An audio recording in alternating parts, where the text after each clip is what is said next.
Maester Seymour's Aeon. It was so powerful. I wish to become your guardian. Do you accept?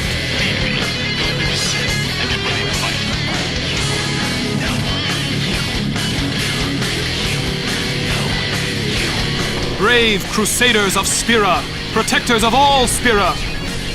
Believe in the path you have chosen. Let faith be your strength. I, Seymour Guado, Maester of Yevon, will bear witness to your deeds today.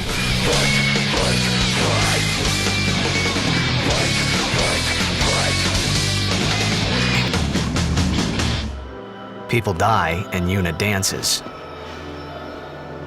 When will she stop dancing?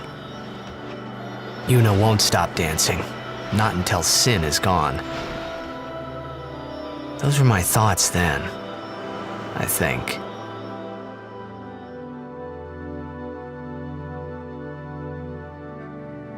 Chapter 21, Jose Temple. On the beach, we see Kinak and others retreating to the Jose Temple. Oren points out the convenience of this mission's failure. Those who turned from Yevon died, while the faithful live on. The past 10 years have changed you, I see. Then, Seymour, noticing that Yuna doesn't look well, reminds Yuna that she must be Spear's strength now more than ever, as anyone else would be expected to show their sorrow. But as a summoner, she must be Spear's hope. Then, out of nowhere, he just tells Yuna to take him as her pillar of strength, comparing themselves to Lady Yunalesca and Zeon. And without an answer, he just walks away, as if he didn't just imply something weird for people who have just known each other for hours at most. Then we see Oren and Titus talking. Titus is still not 100% sure if he should believe Oren about his father being Jet, but Oren tells him that whether or not he believes it, Sin is Jet. That's the reason Sin came here. That's the reason he always shows up where Titus is. He came here to see Titus. Why? Well, Sin always returns for its spawn. Titus is Jet's son. Jet is Sin. You do the math. Titus asks why Jet would kill all those people just for a chance to see him, but Oren tells him that that's simply what Sin does. That is how the Sin do. It seems like Jet isn't fully in control of Sin. After 10 years of being Sin, his control over the shell is pretty weak. Jet's desire of seeing Titus was met, so in that sense he still has some control. However, Sin's instincts are stronger than Jet's will. According to Oren, Jet wanted Titus to see and understand this in order to make him understand why he has to kill him, in order to make sure Titus won't hesitate when the moment comes. The group then make their way through Jose Hiram.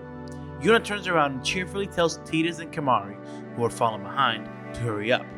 Titus remarks on how weirdly cheerful she's being, and then we get Kamari's first words. In dark times, she must be. She must shine bright. Huh? Now are dark times. Yuna tries hard. We should help her then. If we worry, she tries harder. Do not frown. When Kamari tells Titus that he's also trying to keep his spirits up for Yuna, Titus tells him to prove it by giving him a smile, and we get this.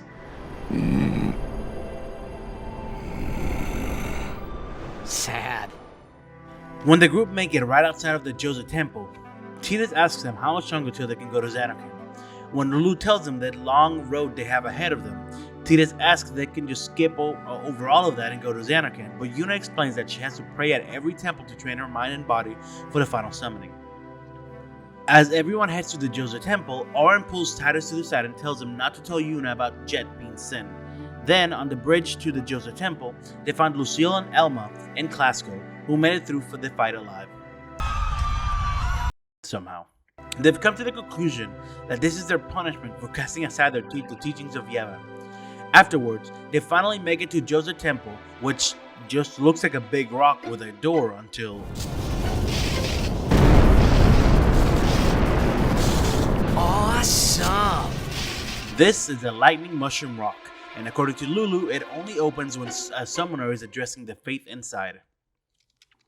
Assuming this is Donna, they hurry inside for some reason. Again, I find this rush to beat Sin first kind of weird. Like, they act like if an evil summoner defeats Sin, something bad will happen, you know? Not that Donna is evil, just a bit of a brat. Anyways, next to the temple, they find Luzu, or Gata, depending on who didn't die. Gata is curled up, traumatized, as he apparently found Luzu's body torn in half.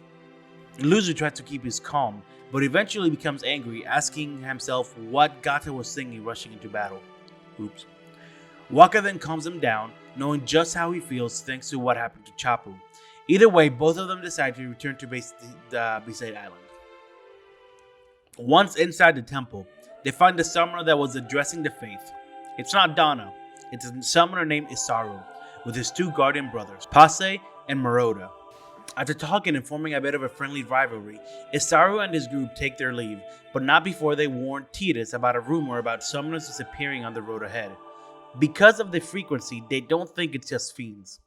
Finally, they all make it into the Cloister of Trials, where for the first time, Titus is allowed to enter since he is now an official guardian. After yet another series of puzzles, this time electric based, the group make it to the waiting room next to the Chamber of the Faith, and Yuna walks into the Chamber of the Faith as Donna walks in on the rest of the group right behind them. Barthelo just stares down Orin, and when Donna asks him if he knows this riffraff, it turns out he does, because Orin is a legendary guardian and Barthelo is a fan of his. Turns out he's the reason Barthelo became a guardian. At his request, Orin shakes Barthelo's hand, and Donna gets an earful from Waka and Lulu about insulting the guardian of a high summoner. Embarrassed, Donna orders Barthelo to return to her, and they wait for Yuna to exit the Chamber of the Faith. As they wait for Yuna, Barthelo says that he's never washing his hand again.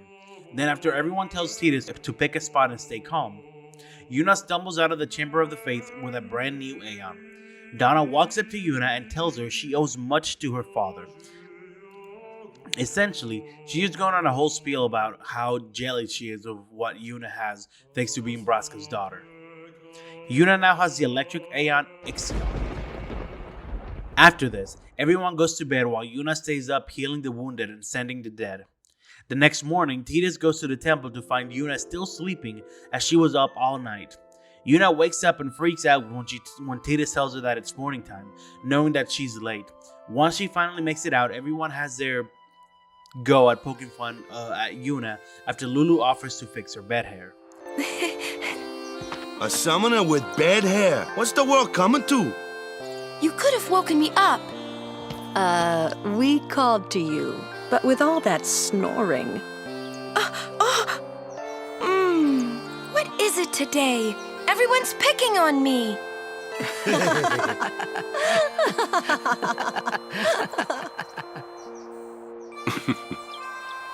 You too, Sir Orin? Once Lady Yuna fixes her hair, we leave.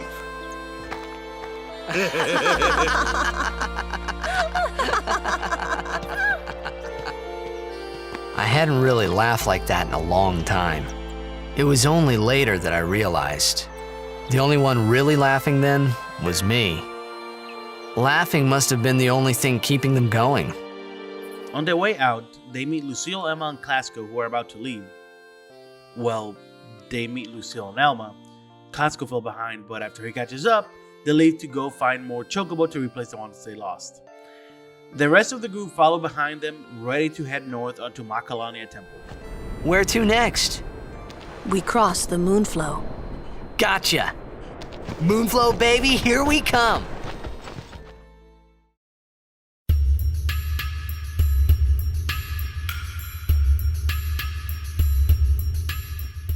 Chapter 22, The Moonflow.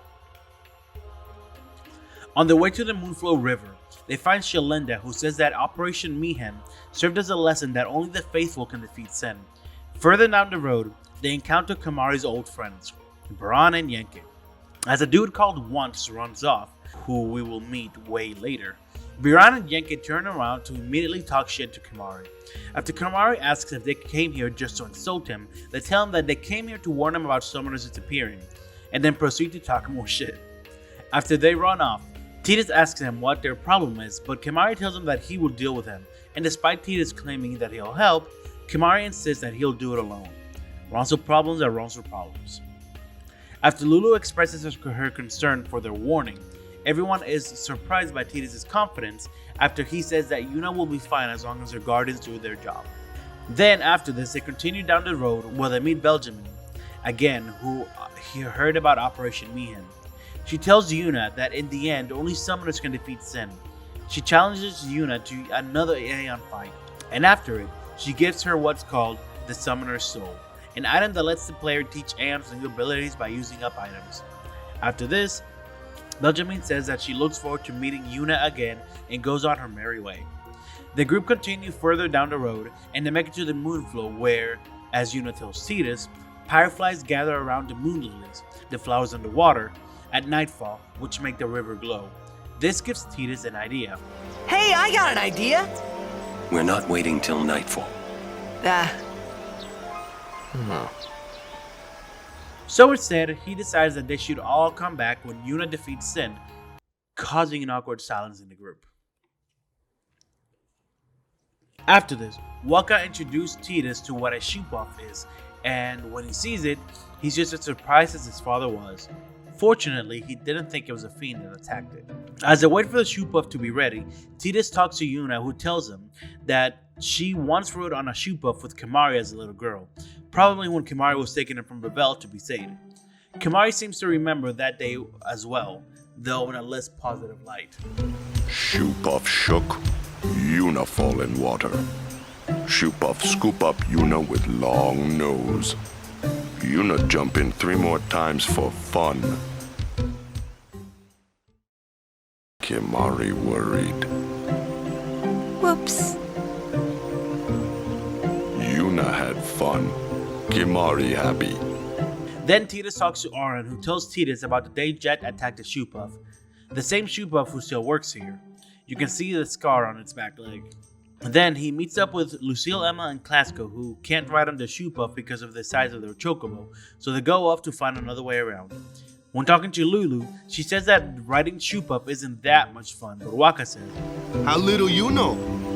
Some things little boys never grow out of. Right? Finally, after this, Titus and the rest make it onto the shoot-buff and begin crossing the Moonflow.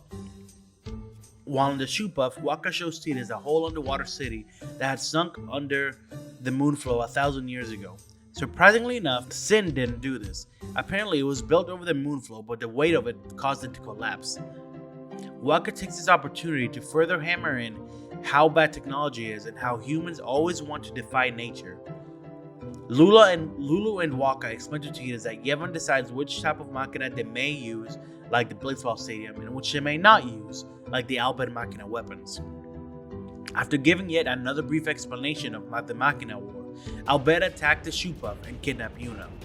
Without hesitation, Waka and Titus follow behind for an underwater battle against an Albed Machina, the Extractor. This actually is just a modified version of the Obliterator, the Blitzball machine they fought on Luca.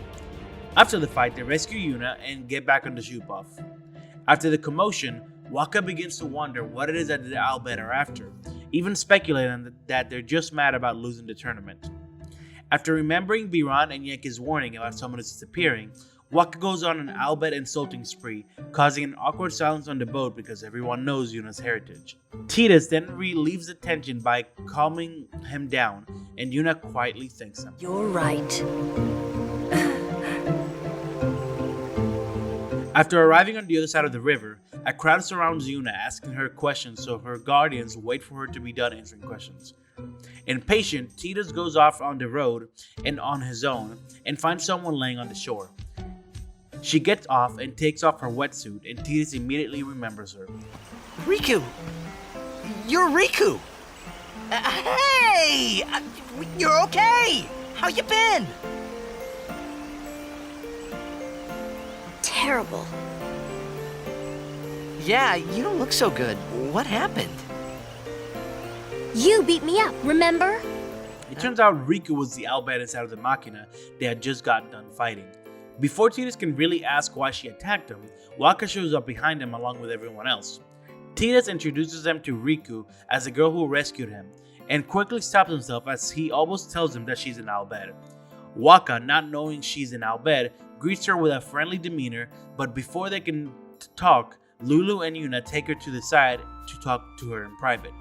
I'm guessing that they're filling her in on everything she needs to know about her journey, but mainly to keep her heritage a secret from Waka.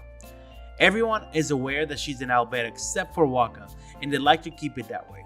Apparently he hates them so much that he doesn't even know that they have very noticeable spiral eyes. After their private talk, Yuna presents Riku to Oren as a new potential guardian, almost as if she's asking his permission, showing how much she respects his opinion. Oren asks Riku to show him her face, specifically her eyes. His suspicions were affirmed as he realized that she was an Albed. However, that doesn't affect his judgment. As long as Yuna wishes her to be her guardian, Oren is cool with it. Well, I'm for it. The more the merrier. Righto! Then I'll just have to be the merriest. It was strange. Even though Waka had always hated the Albed, Riku, at your service. he never realized Riku was one of them.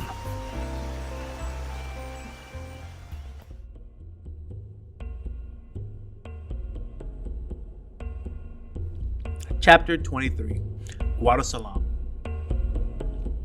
Once they make it through a forest, they arrive at the underground home of the Guadalupe.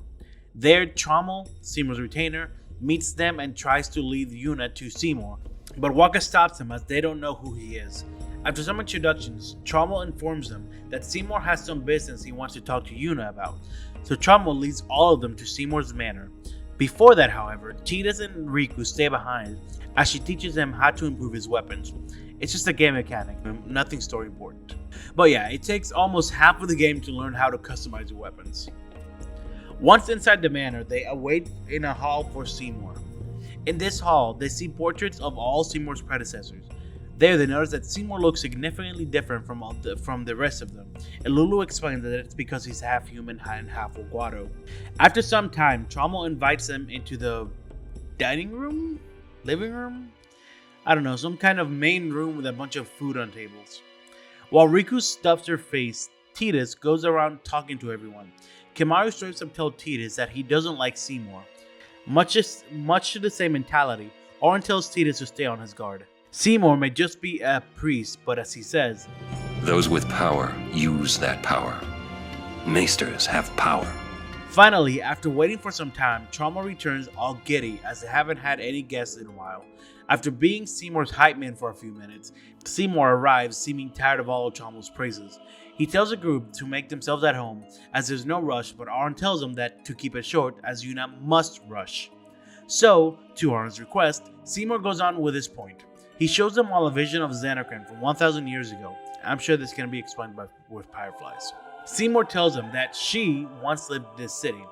Oren immediately knows who he's talking about, but Yuna asks Seymour, She who? It is, of course, Yunalesca. They are shown Yunalesca in her room as she was before Sin destroyed Xanarkand.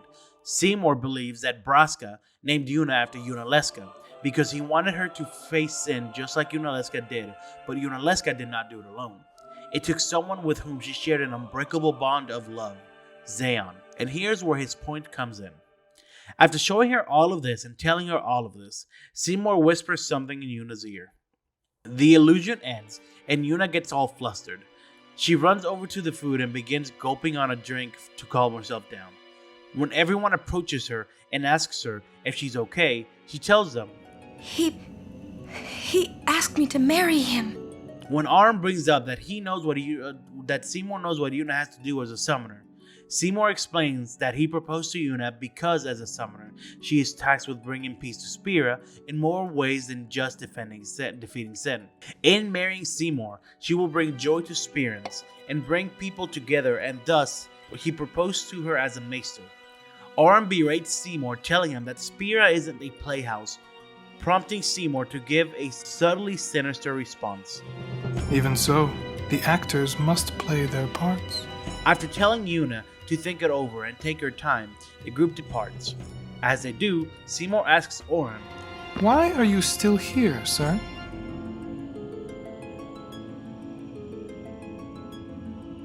I beg your pardon. We Guado are keen to the scent of the far plane. Nice subtle warning, telling Orin that he knows that he's an unsent. Titus, not understanding what this means, begins sniffing Orin, and Orin pushes Titus away as he walks off. Outside the manor, Yuna ponders on Seymour's proposal as the rest of the group express their opinions. While Lulu sees where Seymour is coming from, Waka agrees with Orin. Titus, who seems a little jealous, plays this all down and says that they should just get on with the pilgrimage. Yuna starts to see Seymour's points about bringing joy to Spira through her marriage. Riku quickly suggests that she should quit her pilgrimage and get married, but Yuna tells her that she will continue her pilgrimage no matter what. Yuna then decides to go to the far plane to see her father and help her think on this. I wondered why none of the others ever asked Yuna. Do you love Seymour? Do you even like him?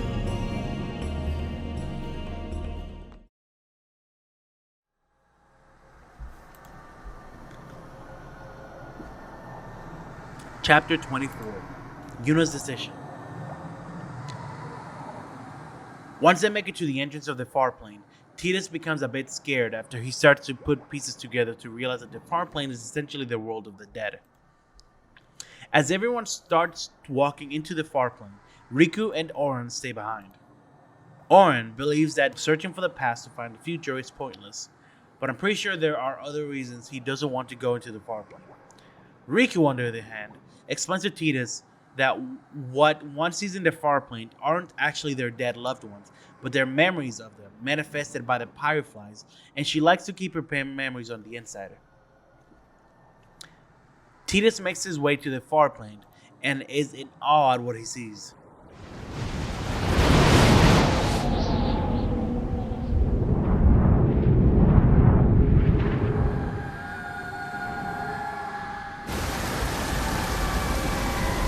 In the far plane, he sees the memory of Yuna's parents and Yuna in front of him. Noticing how happy they look together, made Titus worry that this might convince Yuna to marry Seymour. He then sees Waka talking to the memory of his brother, Chapu, as Waka tells Chapu all about what's been going on. Meanwhile, Lulu is looking at his memory from behind Waka. Seeing Chapu in the far plane really solidifies that he's dead for good, while she's left alive. Lulu realizes that she needs to move on, prompting Titus to say that there are plenty of other great guys like Waka. But she immediately shuts down the possibility. Getting along isn't enough, not even close. Oh, sorry. My mistake. You'd do well to remember that. Lulu says one final goodbye to Chapu, saying that her days with him were the happiest days of her life. Finally, Titus stops to talk to Yuna, who tells him that she made the decision not to marry Seymour. She then tells him to think of Jet to see if he appears, but he doesn't. Yuna tries to cheer him up by telling him that this means he's not dead, but Titus already knows he's not dead, because he's Sin. Titus says that he'd rather never see him again, to which Yuna asks why he hates him so much. He begins talking about the effects his disappearance had on his mom, but before he could finish, his mother appears in front of him. Seeing her confuses Titus because nobody ever performed ascending for her, and Yuna tells her that this could mean she accepted death while she was still alive. Thanks, Yuna. Then Titus starts to realize why he hated his dad so much. It wasn't just the bullying, but whenever Jet was alive, Titus's mom would never pay any attention to him. She was always obsessed with Jet and hearing his stories. This caused him to start resenting Jet, even though, as he continues to remember, he realizes that it was Jet that pushed her to give Titus even the least bit of attention. Go to him. He'll cry if you don't. In his own way. It's almost like he started hating Jet just as an excuse to keep his mom in a kinder light in his memory. After this, Kimari, Waka, and Lulu meet up with Titus and Yuna, and they all leave the far plane. As they all approach Riku and Orin, Jesco Guado, Seymour's father, who had mysteriously died one day, is seen trying to escape the far plane. Orin quickly tells Yuna to send him, as he doesn't belong in the land of the living, and Yuna quickly does so. As she approaches Jesco, Orin is seen visibly in pain as Pyreflies fly out of him. Then, after Yuna sends Jesco, she notices a sphere falling out of him, and she picks it up without telling anyone. Right after, Orin tells everyone that they can talk about this after they leave this place. On their way back to Guadalupe, the group discussed why this would happen. The idea of someone like Jisco dying and not being sent is unlikely, so Lulu suspects that some strong emotion is keeping him tied to Spira. Aaron concludes that this means he died an unclean death. They all group up in front of Seymour's manor, and Yuna enters by herself to give Seymour her answer. Before she enters, Aaron tells Yuna that what happened with Jisco is the Guado's problem. After Yuna goes in, a few small scenes can happen here depending on small things you've done throughout the game. Possible scene number 1. Titus and Lulu talk about Yuna getting married. Lulu says that people marry for many different reasons and that love doesn't have to be the only reason. Lulu says that she doesn't mind so long as Yuna continues her pilgrimage. In this case, the reason for marriage is bringing joy to the people of Spira. However, she later reveals her conundrum. Of course, being like Yuna's older sister, she would want Yuna to marry out of for love. But at the same time, if Yuna were to marry the person Lulu knows that she loves, then Lulu would have to object.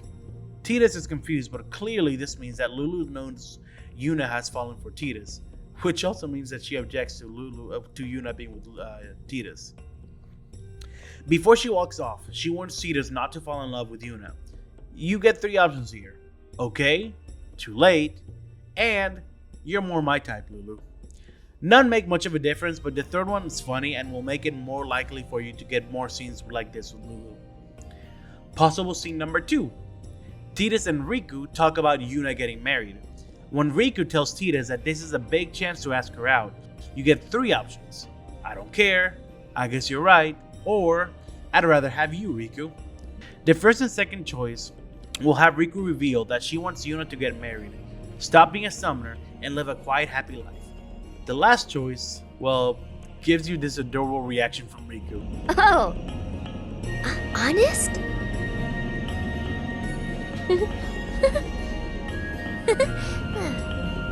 Ouch! See ya.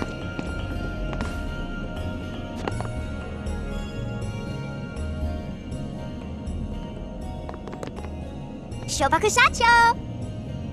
The rest of the scenes with her reveal that Riku thinks about her future a lot and wants to have a big family with lots of kids so her kids never have to be lonely. After waiting for a bit, Titus comes across Shalinda, who informs Titus that Seymour has left a while ago to go to the Makalani temple. So what's Yuna been doing this whole time? Titus goes back to tell the others and they go into the manor to get Yuna. Yuna is seen in front of Jisco's picture wondering what she can do to help him. I'm guessing at this point she's already watched the sphere he left behind. But more on that later. Yuna exits the manor and is updated on Seymour. They say Seymour went to Macarena Temple. Makalani Temple. Alright.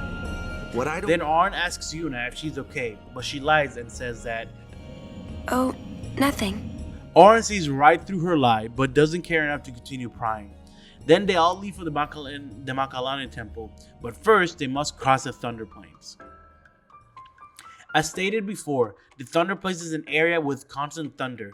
What I failed to mention is that at some point an Albed named Bilgin builds towers that served as lightning rods in order to make traveling across the plain easier, as before people would risk being killed by the lightning.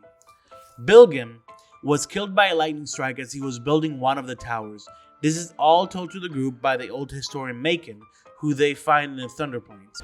Riku, who is deathly afraid of thunder, tries to lie her way back to Guadalupe, but when Arn makes it clear that it won't stop for her, she decides to continue.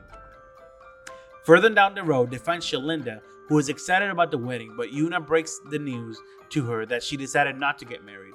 Shalinda is saddened by these news, but yeah, like, who cares? We continue. Anyways, further down the road, after this hilarious reaction from Waka to Lulu... Whoa! Whoa! That was a close one. Stop kidding around. Yes, ma'am. Riku starts nervously laughing quietly. Everyone turns to her to see her frozen in place. After another lightning strike, she flinches and falls to the ground. Then... Hey, whoa! I want to go home. I hate lightning. I hate thunder. Let's go rest over there. Please. This storm never stops. Better to cross quickly. I know, but just for a little while. Well, what now? You now have a choice to enter the inn or follow the group. Either way, you rest at the inn because Oren gets tired of listening to her whining if you don't appease Riku. I'm too young to die. You're mean, cruel. Your moms would be ashamed of you. Are you having fun doing this to me? Fine. We rest. She's worse than the storm. But if you were to go into the inn before this happens, you would be more likely to get secret Riku scenes. Once inside the inn, Yuna immediately goes to a rented room to rest without saying anything to anyone. While inside the inn, Riku explains that when she was little and swimming at the beach, she was attacked by a fiend and her brother tried to save her by attacking it with a spell, a thunder spell, and he missed and hit her instead. This is why she's so scared of thunder. Lulu interjects and tells her that despite him missing, it was an effective strategy as thunder magic can be effective against marine fiends. She recommends Riku learn some spells herself. Maybe later. After this, Ren shows up and notices Riku, but she quickly tells him to not react to her. Obviously, so Wakka doesn't realize she understands Albed. He then recognizes Oren, who he remembers from when Arn was making his way to Babel from Xanarkand, wounded 10 years back. Ren starts to mention how surprised he was when Oren was gone the next morning with the wounds he had, and seeing where this conversation could lead, Arn tells him that he would rather drop that subject. After this, Titus walks by Yuna's room where he hears someone's voice. He tries to listen in as he doesn't recognize the voice but accidentally falls and opens the door, scaring Yuna. Inside, he sees what looks like Jiskel on a sphere. Yuna was watching the sphere that fell out of Jiskel's soul. I don't know how that works actually. Do souls have pockets? When Titus points it out, Yuna tells him that the sphere was Jiskel's will and it's a message asking to take care of his son, Seymour. Yuna then walks away in the most dramatic way. Don't look at me! And Titus takes this opportunity to take a closer look at the sphere, but Wakka catches him going through Yuna's things and stops him. Respecting her privacy, Wakka tells Titus that she will tell them what's up with her when she's ready. With this, he drops him and everyone goes to sleep.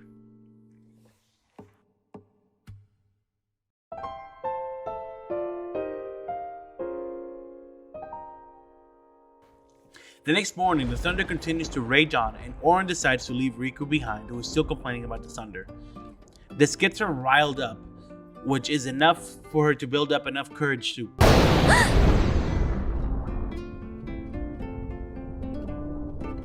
I'm not scared! I'm not scared, you hear? enough courage to get back into the storm. Outside, we see the same dude we saw in the Moonflow once approach the group and just take a picture of them and then run off. Okay.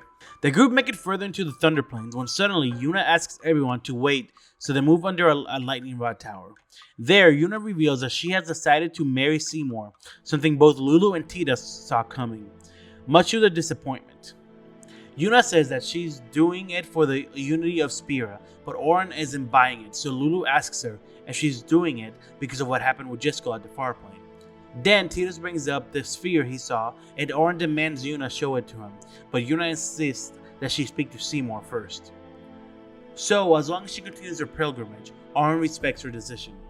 After Titus gets angry at Oren for not trying to stop her, Oren tells him that as long as her journey continues, everything else is her concern and is not to be questioned.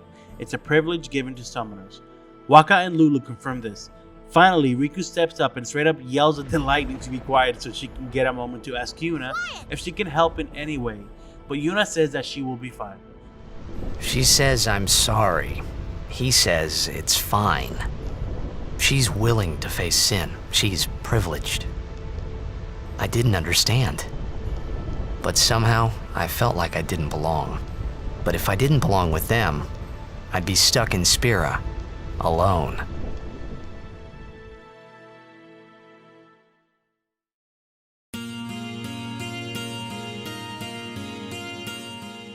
Chapter 25, Through Makalani. Finally, the group make it out of the Thunder Plains and onto Makalani Woods, where, much to Riku's relief, there's no thunder. As the group continue forward, Titus and Oren fall behind to talk in private. Titus is worried about Yuna and her decision, and Oren believes that she's marrying Seymour for the sake of negotiating something with Seymour. Unfortunately, what that something is still eludes him.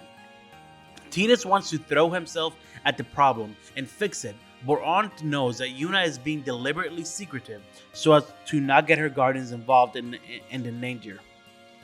As he walks away, Oren tells Titus that Yuna is easy to read but hard to guard, and he tells him to always stand by her, which I find funny because throughout the whole game, Oren has been telling Titus during certain situations to go to Yuna. It's like he's playing matchmaker with them. Oren ships them. Knowing that Yuna isn't marrying Seymour for love seems to bring some comfort to Titus, and the group continue onward through the woods. Further into the woods, they find Barthelo, who seems to have lost track of Donna, another summoner disappearing. Seeing how panicked Barthelo is, Oren gives him some pro tips to try to calm him down, telling him that running around yelling won't help him find her any quicker. Guard your emotions, then guard your summoner. You're right. Shall we search? No, I've taken up enough of your time. Thank you, Sir Oren. As Barthelo runs back in search for Donna, Riku tries to approach him but is too slow. When Waka asks what she wanted to tell him, she said that she just wanted to wish him good luck, but she probably just felt bad for him as she's probably pretty sure of who took Donna. It was an Albed, just like they tried taking Yuna. Taking Yuna wasn't their personal thing, they were just kidnapping summoners. Why would they do that? I wonder. The group make their way near the exit of the woods when Oren makes a detour to show something to Titus. He cuts through some overgrown roots, revealing a covered up path, and there they find a clearing with a small pond. This pond is made up of the same stuff that spheres are made out of, water saturated with fireflies. There they find a sphere that Jet left for Titus, which Oren tells Titus to watch. This sphere contains some shots that we already saw during part 3 of my Final Fantasy lore videos, an unlikely trio. Namely, it contains the shots of Braska, Jet, and Oren leaving Bevel, the scene of Jet and Oren standing in front of the Makalani Inn, and finally, the message left behind by Jet to Titus. I believe in you. Be good. Goodbye. Titus, unable to accept that Jet cared about him, says that he almost sounded serious. Oren, in another attempt to convince Titus that his father wasn't a bad man, deep at heart, tries to tell him that Jet never stopped thinking about Titus during his time in Spira. Everything he recorded was to show Titus when he returned home. But as we saw in part 3 of this series, Jet slowly changed, and not only did he realize he was probably never going to get back to Xanarkand, but he also became invested in the fight against Sin. This helps Titus see Jet in a different light. Even he admits that Jet would have probably never left his friends behind without helping them defeat Sin first. But he couldn't continue his journey until he shifted his energy and focus towards the fight against Sin. It's at this moment that Titus starts to realize that maybe I had to start accepting my own fate. As everyone walks off, Oren stays behind to put something as plain as possible to Titus. Jet loved you.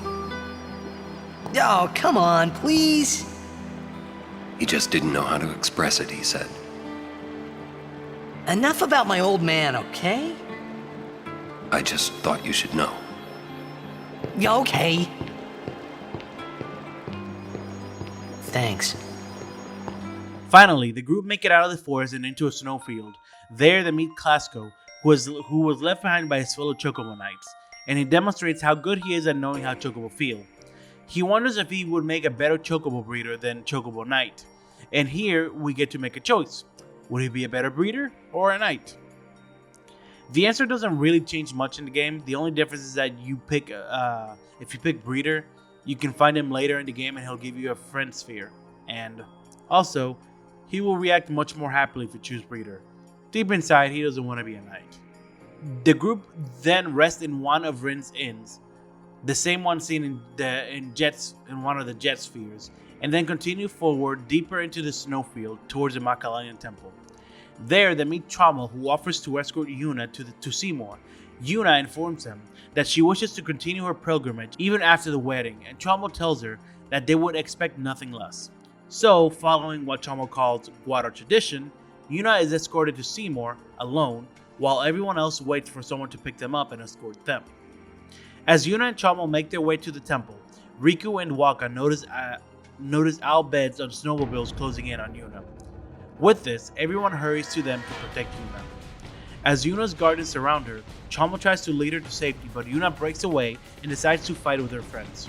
Then the Albed run away, and we see a familiar face, one of the guys who captured Titus in Dodge. He calls to Riku and Albed and tells her not to interfere with them as a tank-looking machina approaches behind him, the Crawler, which has a drone that restricts magic and aeons, restricting how much damage Yuna and Lulu will be able to do. The mech jumps down at them and a boss fight commences. This can be kinda tough, but not really. It has some annoying AoE abilities, but it deals light damage. The worst thing about it is its single hit assault, which can deal a good chunk of someone's health, and then the mana beam, which can pretty much one hit someone. However, the interesting thing about it is that it can only cast mana beam when it's not restricting magic. So if you want to be able to deal big damage with Aeon's and Lulu's magic, you're gonna have to destroy the anti-magic drone, which will allow him to cast mana beam on you. It's a pretty tricky boss battle, and I like the conundrum it puts you in. But if you time it right, you can have the drone respawn before it can cast mana beam. Anyway, sorry, didn't mean to turn this into a walkthrough. I just enjoyed this battle. The group managed to destroy the Crawler, and Chomo returns to escort Yuna, without even thanking her guardians. Jeez. The Albed, whose birth I failed to mention in my previous video, tells Riku that he is going to tell their father. So, yeah, this is Riku's brother. His name? Brother. Her brother's name is Brother. Yeah.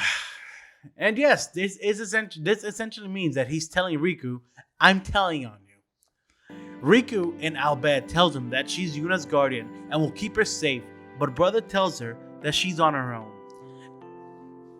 After he leaves, Riku explains what she told her brother, and Waka starts to put pieces together. How come you speak Albed? Why? Titus tries to save Riku, but she jumps in and reveals the truth, that she's an Albed and the guy was her brother. This infuriates Waka, especially after he realizes that he's the only one who didn't know. After Waka calls Riku a heathen, Riku tells him that the Albed have no ill will against Yevon. The argument continues back and forth as Riku tries to make Waka think outside of the box, but Waka keeps resorting to what Yevon's teachings have taught him. In the end, Riku tells him that they just want to find a way to stop Sin from coming back, to stop this endless cycle, instead of just going by what Yevon says and just hoping that one day it'll work. But even then, Waka just says that Sin will stop coming back when they atone for their sins. But this is just circular logic, because it will all just keep coming back to, we just gotta follow Yevon's teachings. Finally, Riku gives up arguing and Aaron asks her if the sleds will work. As she goes to show him how they work, Waka refuses to use the sleds as they are machina. And once he realizes that pretty much everyone is against him on his opinion of Riku. I mean, getting angry just because you found out Riku's an Albed. You guys got along fine till now, didn't you? That's different. I mean... Well, I don't claim to know that much about Spira. And I probably know even less about the Albed, but I know Riku's a good person. She's just Riku. Lou? Just think of this as an opportunity to learn more about the Albed. He storms off and walks by himself to Makalani Temple. Meanwhile, the rest of the group travel in the sleds. Kimari will always travel on his own. How Riku, Titus, Auron, and Lulu travel will depend on how many hidden affinity points you have with them. These hidden affinity points can change the following scenes completely, although not enough to change the story, you just get a little more character development. If you have more affinity points with Lulu, Riku will ride with Auron, and Lulu will ride with Titus. This will give you a scene where Lulu makes sure Titus isn't mad at Waka, but Titus is cool with him. Waka's still his boy. Then, after Lulu says that she can tell Riku isn't a bad person, Titus says that Waka's problem is that he's hard-headed, and that to him, Riku is now just another Albed.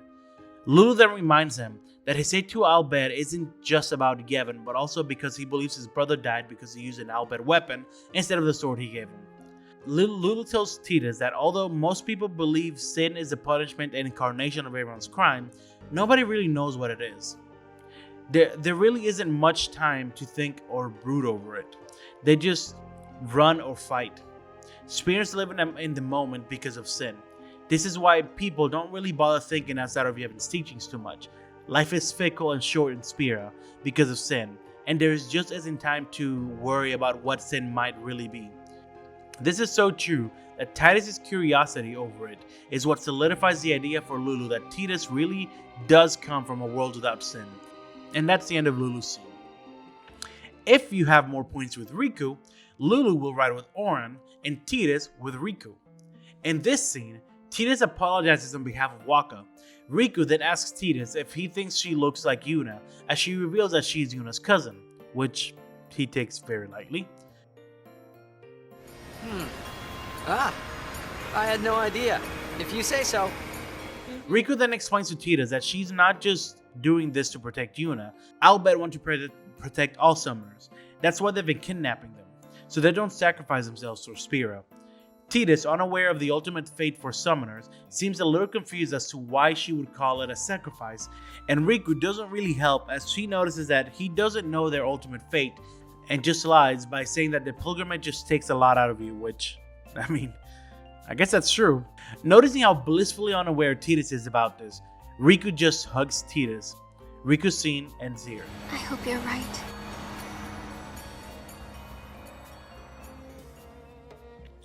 More points with Kimahri will mean that Lulu rides with Riku and Kimahri just rides alongside Titus on different snowmobiles. Titus asks Kimahri what he thinks about Riku being an Albed, and Kimahri tells him that Ronso are followers of Yevon, so they dislike the Albed. Titus seems disappointed, but then Kimahri says, Not Kimahri. Albed are Albed. Riku is Riku. Riku swore to protect Yuna, and Riku is not a liar. Kimahri can tell, so she is a friend. Titus tells him that he should tell her that, so she knows she's still wanted in the group, surprising Kimahri as he realizes that Titus is actually a kind person, which I guess he didn't think he was before. Finally, if you have more points with Oren, the same seating arrangement plays out, except this time, Titus rides alongside Oren. Oren stays quiet for most of the ride, until Titus finally says, You're no fun to ride with at all. What? I'll take Kimahri over you any day. Oren then gives him two seemingly contradictory pieces of advice. He tells him not to do anything rash that will complicate things, but also tells him that he should make mistakes as he's young, and being young is about learning from your mistakes. This leaves Titus and everyone else watching this confused. So which is it?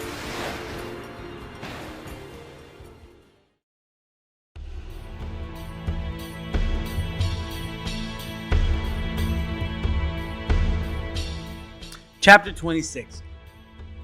Maester Seymour. The group finally make it to the Makalani Temple, which seems to be mostly situated under a frozen lake. In the entrance, a Yevonite tries to stop Riku from entering as she is an Albed, but Oren tells them that she is a guardian. Whether or not she's an Albed, Riku has sworn to protect Yuna, and that's all one needs to be a guardian. Leaving the Yevonite without a rebuttal, as everyone walks past them. Inside the temple, Trommel finally thanks the group for their help dispatching the Albed.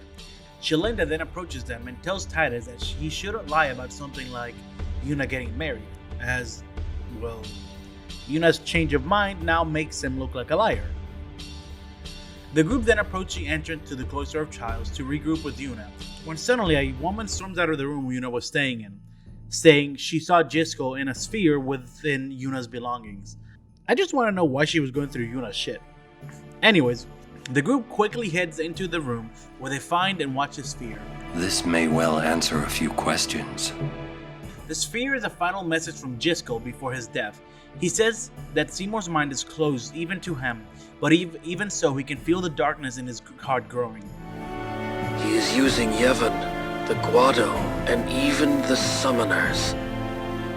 If he is not stopped, he will surely bring destruction and chaos to Spira. I will leave this world soon, killed by my own son. But I do not fault him, because I was not wise enough. He has suffered and become twisted. Knowing that he had a hand to play in twisting Seymour into who he is now, he says that he accepts what fate befalls him as punishment, but he wants whoever watches this message to stop Seymour, whatever it is he's planning. With this, all Oren can say is, wonderful. Oren begins making his way to the cloister of trials, as he says that Yuna will not be safe without them.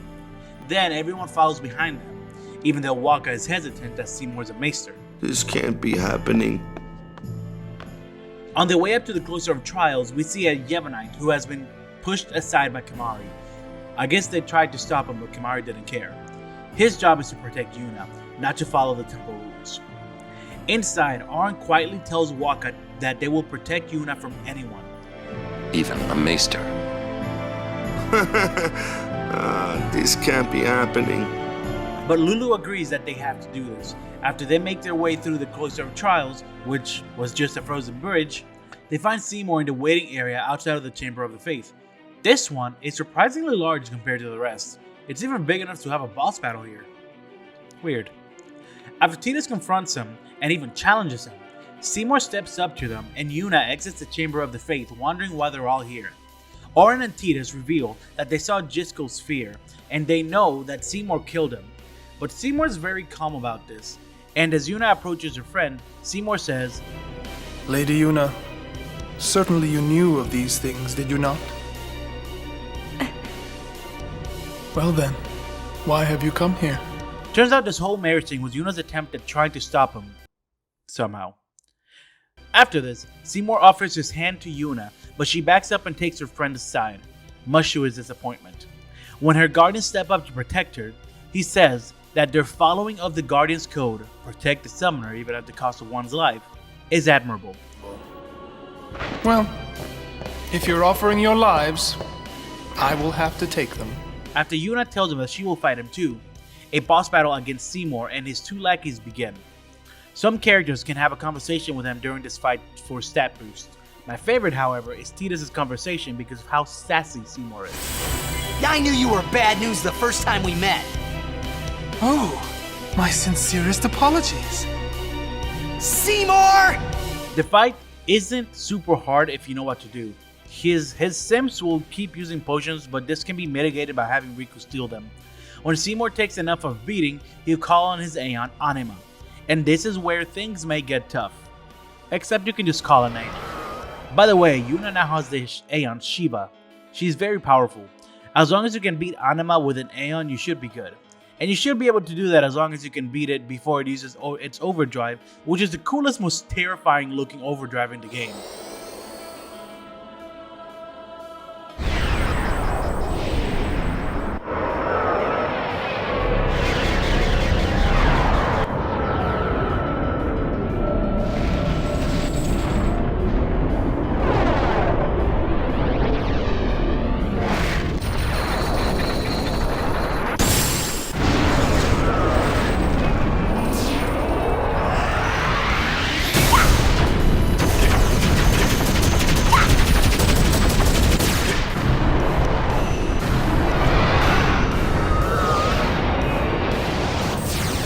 And it hurts. Anyways, once you defeat Anima, you fight Seymour again, except now he can cast his spells multiple times in one turn, but at least there are no simps. The group managed to defeat Seymour, and as he falls to the ground, Yuna approaches him. Yuna, you would pity me now? Before they can even react to the fact that they just killed the leader of the Guado and the second in command of all of Yevon, Chamo shows up and is dismayed when he sees Seymour's body. Oren tells Yuna to perform ascending, but Chamo stops her, and along with two other Guado, they take Seymour's body away as they are labeled traitors. Being labeled traitors and enemies to their own faith, Yuna and Waka are visibly shook by their current situation. Titus, naive as ever, tries to state that they can just explain what happened, but Oren, knowing that things won't be that easy, tells everyone that they need to leave. On their way out, the frozen bridge starts breaking apart and Of course, you didn't think that let us have this Aeon easily, did you? We now have to do the Makalani closer of trials. After getting through the trials, the group try to say their piece to Trommel and the other Guado, but Trommel says that he only knows what he will say to the other Maesters. As he starts to say how Seymour was the leader of the Guado, Titus quickly realizes how this is going to end. You're not letting us go. Of course not.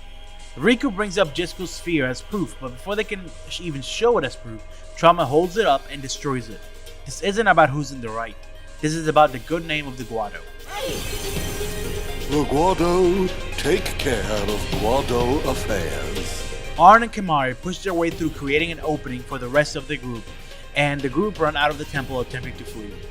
A group of Guado follow behind them, but the group manage to make their way back to the snowfield where they fought the Albed crawler. But here, they are ambushed by two Guado who use a fiend to attack the group, and yet another boss battle commences. This one is against the fiend, Wendigo, and two Guado Sims. Just like with Seymour, the Sims should be taken care of first to prevent buffs. The real problem here is the Wendigo, who hits hard. But of course, our group isn't going to let a discount Yeti defeat them, so they defeat the abominable snowman who, before dying, slams the ice beneath them and causes everybody to fall into the frozen lake.